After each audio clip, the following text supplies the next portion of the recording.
তো আমরা কিছুক্ষণের মধ্যে কোথায় জাস্ট উঠে গেলাম। দেখো এদিকে যদি দেখায় সেই দূরে নিচে রাস্তা যাচ্ছে, ওইখান থেকে আমরা এলাম।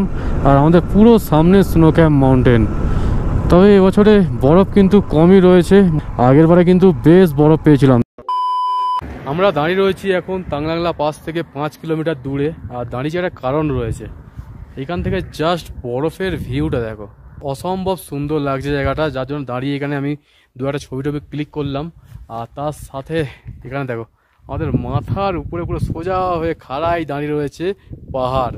তো এই সমস্ত সিন কিন্তু এটা জাস্ট আলটিমেট। মানে আমরা যেহেতু সমতলে থাকি না, সেই ক্ষেত্রে পাহাড়ের যে এই সমস্ত যে ভিউ, এগুলো আমাদের বেশি করে মুগ্ধ করে দেয়। এখানকার লোকেদের হয়তো দেখে দেখে অভ্যাস হয়ে গেছে।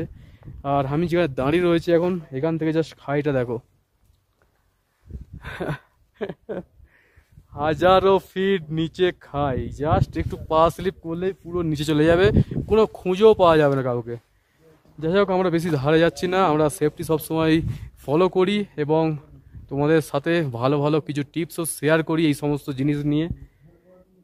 তো আমি তো বলবো পাহাড়ে এলে একদম বেশি ওভার এক্সাইটেড হয়ে একদম ধারে যাওয়ার কোনো দরকার নেই। আমি জাস্ট ভিডিওটা বানাবো বলেই তোমাদেরকে দেখানোর জন্য গিয়েছিলাম, আমি না হলে অত ধারে সাধারণত যাই না।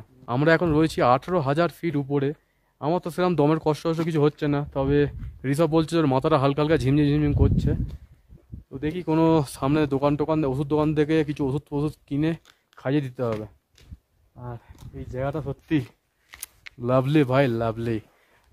তাংলাংলা পাসে আমরা হয়তো অল্প বিস্তর বরফ পেতে পারি। তাংলাংলা পাস পৌঁছে গেছি।